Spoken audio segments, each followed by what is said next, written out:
In chapter 8, step out of your comfort zone.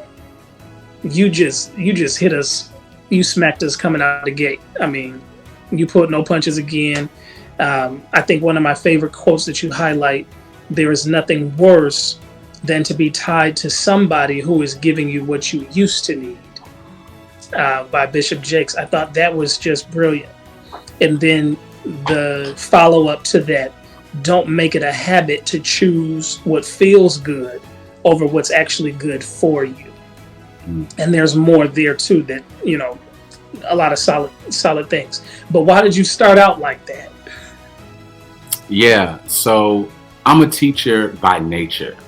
And so when I think in teacher code. I think in lesson plans. I think, what am I saying so that everyone can get something from it? Yeah. And so when I started that chapter, I started with my journey from kindergarten to middle school, to high school, to graduate school. And if my grad teacher was my kindergarten teacher, I wouldn't have learned what I needed to learn in that season. And if my middle school teacher was my kindergarten teacher, then I wouldn't have stepped out of kindergarten to graduate to whatever I was learning in that state. And so Yeah. I don't know if this is a middle child problem. I don't know what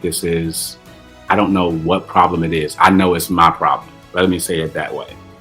I tend to hold on to things that let me go. I tend Wow. to hold on to people. I tend to hold on to memories. I tend to hold on to jobs. I tend to hold on to past experiences.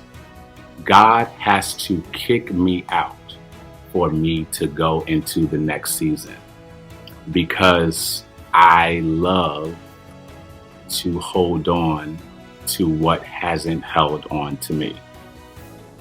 And when I went into that chapter, I processed it by saying, you can have a great experience with your kindergarten teacher, and still you have to graduate. It doesn't have to be, well, I don't want to talk to her anymore, so this is the hand and I'm going to let you go. It doesn't have to be that.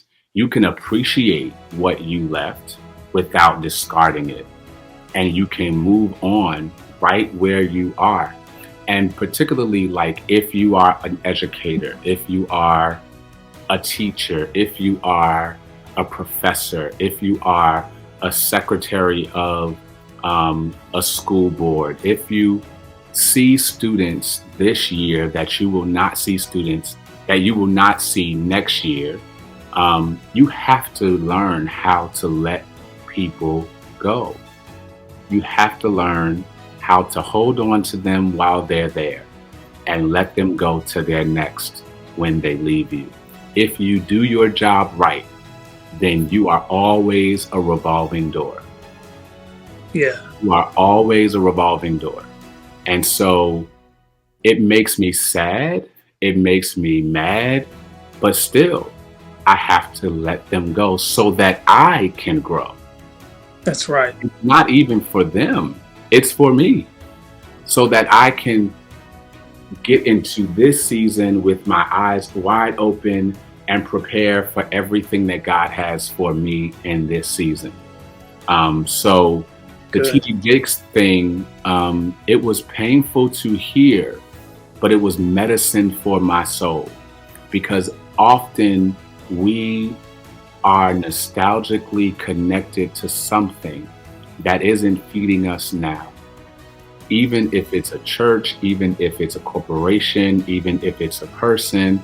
And that's not to say that you are too good for whatever fed you in the past.